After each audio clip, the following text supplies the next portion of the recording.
ပတ်တန်လေးပြပြပေးမယ်နော်ရင်ပုံအင်ကြီးလေးဟိုမှာခါတိုင်းလိုပဲဘေးစစ်ကိုတိုင်းလေးတွေချထားပြီးပြီးတော့မှဘေးစစ်ကိုတိုင်းလေးချထားမယ်နော်ဒါကနောက်ချမ်းပြီးတော့ဒါကဒီအရှိချမ်းအဲ့လိုချထားမယ်နော်ချထားပြီးသွားပြီဆိုရင်ပခုံးနာပခုံးအဲ့ဒါတွေအကုန်လုံးချပြီးပေါင်းထားမယ်နော်ရင်ကျဲခါတင်နော်အဲ့ဒါလေးပုံချထချပြီးတော့မှအကုန်တွက်ထားမယ်တွက်ထားပြီးသွားပြီဆိုရင်ဒီထိတ်ကနေပြီးတော့မှအင်ကြီးအရှိမှတ်မယ်ဒီထိတ်ကနေအင်ကြီးအရှိကသူက51ရှိရဆို51မှတ်ပေးမယ်နော်မှတ်ပြီးတော့ဒီထိတ်ကနေအထိတ်ကြီးကိုတိုင်းကြည့်မယ်ဘယ်လောက်ရှိလဲ30အဲ့ဆိုရင်ဒီမှာလေ30ဒီမလောက်ရှိရဲအဲ့ဒါကိုဆွဲပေးတာနော်ဆွဲပေးပြီးသားပြီဆိုရင်ဒီမှာခုနကတော့ပေါင်းထားတဲ့ဥစ္စာတွေအကုန်လုံးကိုဒီမှာမြောက်ပေါင်းထားတဲ့ဥစ္စာတွေအကုန်လုံးကိုဒီမှာပြန်ပြီးတော့မှချပေးမယ်နော်ရှင်ကျက29.8ရှိရဲဆိုရင်29.8မှတ်ပေးမယ်နော်ပြီးတော့ခါ29.2ရှိရင်29.2မှတ်ပေးမယ်တင်က29ရှိ29မှတ်ပေးမယ်နော်မှတ်ပြီးတော့ဒီထိတ်ကနေပြီးတော့မှရှင်ရခါရကိုဆက်မယ်ပြီးတော့တင်မြင်းကိုဒီလိုလာဆက်ပေးမယ်နော်ဆက်ပြီးသွားပြီဆိုရင်ပခုံးမြင်း20ထီးရမြင်းမှာဒီလိုလေးမှတ်ပေးမယ်ပြီးရင်ဒီမှာ19ခွဲကိုဒီလိုမှတ်မယ်မှတ်ပြီးတော့ဆိုဒီ white paper လေးနဲ့ဆက်ထားပြီးမယ်နော်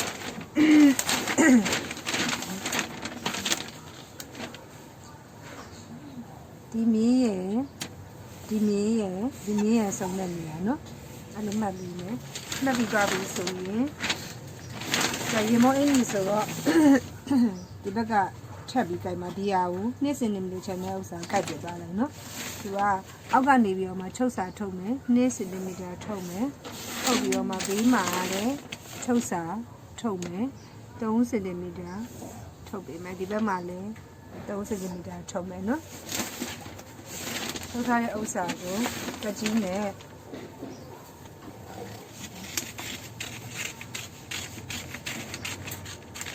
ခဏတောက်ကြည့်ပါမယ်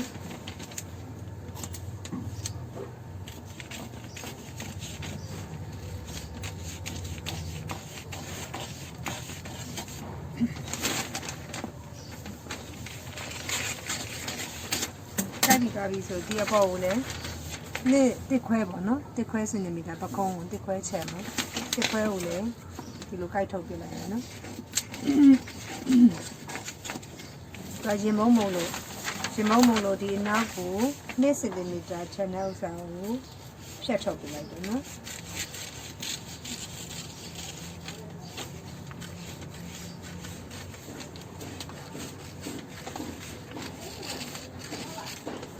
ဆက်ထုတ်ပြီးသွားပြီဆိုရင်ဒီမှာခါကိုတဝဲဝက်မယ်29.2ရှိရင်73.6နော်မှတ်ပြီးမယ်ဒီမှာလည်း73.6ဒီဘက်မှာလည်း73.6မှတ်ပြီးမြင်းလေးတစ်ချောင်းဆွဲလိုက်မယ်နော်မြင်းဆွဲပြီးသွားပြီဆိုရင်ဒေါက်စာဒီမှာချုပ်စာဒီဒေါက်စာဒီဘက်က3ဆိုဒီဘက်1ခွဲဆို3ဒီမှာဒေါက်စာက1ဆိုရင်ဒီဘက် 0.5 ဒီဘက် 0.5 เนาะအဲ့နှစ်ခုကိုဒီလိုမျိုးဆက်မယ်ဒါဒီရင်ကျဲနားလေးမှာဒီရင်ကျဲမှာစုသွားမယ်တော့ကလေးရတယ်เนาะအဲ့ဆိုတာနောက်ချမ်းရပြီနောက်ချမ်းကိုဘာလို့ရမလဲဆိုဒီထိတ်ကနေပြီးတော့မှဒီထိတ်ထီကိုဂျိုင်းတိုင်းပြီးမယ်နောက်ဂျိုင်းเนาะဂျိုင်းတိုင်းပြီးထားမယ်เนาะအဲ့ရပြီးတော့အရှိချမ်းလုပ်မယ်เนาะဒါကိုတော့မညံ့နိုင်အောင်ဂျိုင်းတိုင်းအောင်ပါမယ်နော်ရှေ့ချမ်းရပြီရှေ့ချမ်းကနောက်ချမ်းမှာဒီပါလေးဒီအောက်မှာ10 cm ဆင်းထားရင်ဒီဘက်မှာလည်း10 cm လေးဆင်းပေးတာနော်10 cm ဆင်းပေးတဲ့ဥစ္စာမြင်းလေးတစ်ချောင်းဆွဲမယ်နော်ဆွဲပြီးသားပြီဆိုရင်တို့ရဲ့ဒီဥစ္စာလေးအကုန်လုံးလိုက်ပြီးတော့မှရေးထားလိုက်မယ်နောက်ချမ်းမှာပေါင်းထားတဲ့ဥစ္စာ ရင်ကျမှာ29တသမရှိ29တသမရှိဒီဘက်မှာ29တသမနဲ့ဒီဘက်မှာ29အဲ့လိုမှတ်ပြီးသားတဲ့ဥစ္စာကိုဒီဘက်မှာလာပြီးတော့မှမှတ်ပြီးမယ်နော်29တသမရှိထီရနာပေါ့နော်မှတ်ပြီးမယ်ဒီမှာ29တသမနှစ်ဆိုရင်29တသမနှစ်မှတ်ပေးမယ်ပြီးရင်29နော်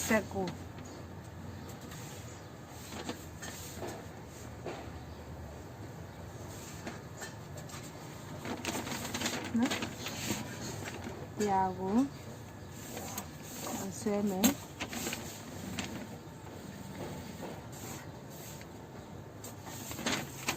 ပြီးတော့ဒီမှာတဝက်ဝက်ထားတဲ့ဥစ္စာ29တသမနှစ်ကိုတဝက်ဝက်ရင်73တသမ6 73တသမ6ကို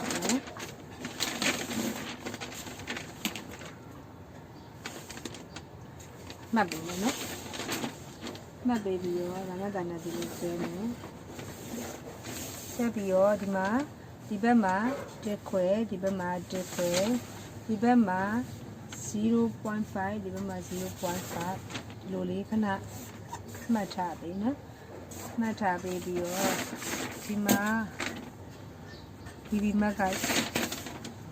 လေးဒီမှာနော်ဒီမတ်4 cm ဥစ္စာနဲ့တာနဲ့ဒီလိုလေးနော်အဲ့ဒါလေးဒီအမှတ်ထားပြီးတော့ဒီမှာ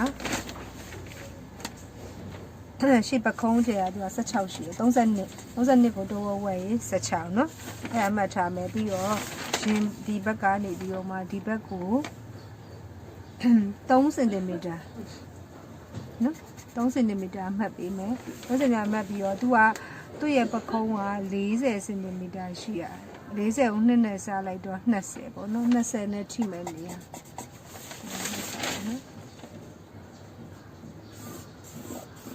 20နဲ့ထိမယ်နေရနော်ပြီးတော့တစ်ခုရှိရသူကကြတော့လေဒီဥစ္စာကဘာလဲဆိုသူကပခုံးကိုဟောပေါ့နော်အင်ကြီးကလက်ဖောင်းလေးမို့လို့ပခုံးနှမအဖောင်းမို့လို့သူ့ကိုအမြဲတမ်းပခုံးနှမအဖောင်းဆိုရင်1 cm နှုတ်ခဲ့ပြီနော်အဲဆိုရင်20တွေကနေ1ကိုနှုတ်တော့19ဒီမှာ19ကိုဒီမှာမှတ်ပေးထားနော်နှုတ်လိုက်တော့19ရယ်မှတ်ပြီးတော့ဒီမှာအောက်ကို1 cm ရှာတဲ့ဥစ္စာနဲ့3ခုဒီတစ်ခုရယ်ဒီတစ်ခုရယ်ဒီတစ်ခုရယ်စုံတဲ့ဥစ္စာမြင်းလေးဆွဲပေးထားမယ်ဒီက1 cm တော်တော်လေးနည်းနည်းလေးအရှိရှိလေးလောက်ထားပြီနော်ထားပြီးတော့ဒီထိပ်ရယ်ဒီမှာဒီရယ်ဒီ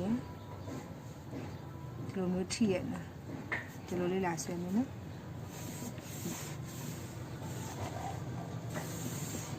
နော်ဆက်ပြီးသားပြီဆိုရေဘူးတောက်ကလေးဆွဲမယ်ဒီမှာရေဘူးတောက်ကဒီနှစ်ခုကြားရဲ့အမြဲတမ်းတဝက်နော်တဝက်မှတ်ပြီးဒီတဝက်ရဲ့ DPP မြင်းရဲ့ဒီရရဲ့သုံးခုလုံးစုံတဲ့ဥစ္စာလေးလာပြီးတော့လုပ်ပြီးမယ်ဒီမှာနော်အဲ့ဆိုရင်ဒါ F1 F2 ဒီမှာဒါဒီဘက်ကိုဒီလိုတစ်ခက်စုံနေရပခုံးလေးအမောက်တိုင်ဂျိုင်းလေးတိုင်းပြင်မယ်ဒီထိတ်ကနေပြီးတော့မှဒီထိတ်ဒီဂျိုင်းကိုတိုင်းပြင်မယ်နော်ဂျိုင်းကိုတိုင်းပြင်မယ်ပြီးတော့ဒီလေဘေးမောက်ကဒီအောက်ကနေပြီးတော့မှဒီဘက်ထိကို3ခွဲ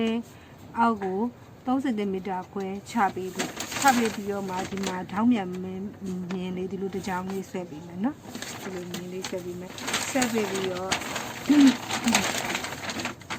ဒီရလေးနဲ့လေဘေးကိုဒီထိတ်နဲ့အကွိုက်ကြီးမသွားဘူးเนาะဒီလိုလောက်လေးပဲဒီကနေပြီးတော့မှတော့ဝက်နဲ့ဒါနဲ့ဒီလိုမျိုးလာဆုံးနေနေနော်အဲ့လိုလုပ်ပြီးသွားပြီဆိုရင်ဒီရဲ့လေဘေးပေါက်ကို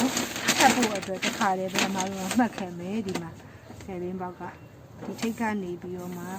တကြောင်ဆွဲလိုက်မယ်ဆွဲပြီးတော့မှထပ်ဖို့အတွက်ရင်ဘတ်လေဘေးကျဲမှာဆိုလို့ထပ်ဖို့အတွက်ကတစ်ခွဲထက်ခဲ့ပြီမယ်နော်တစ်လက်ထက်လို့ရတယ်တစ်လက်ထက်လို့ရတယ်တစ်ခွဲလက်ထက်လို့ရတယ်လူရဲ့အခြေအနေကိုကြည့်ပြီးတော့မှထပ်ပေးလိုက်လေနော်သူတို့လေဘေးသေးတာကြီးတာကြီးကြည့်ပြီးတော့မှ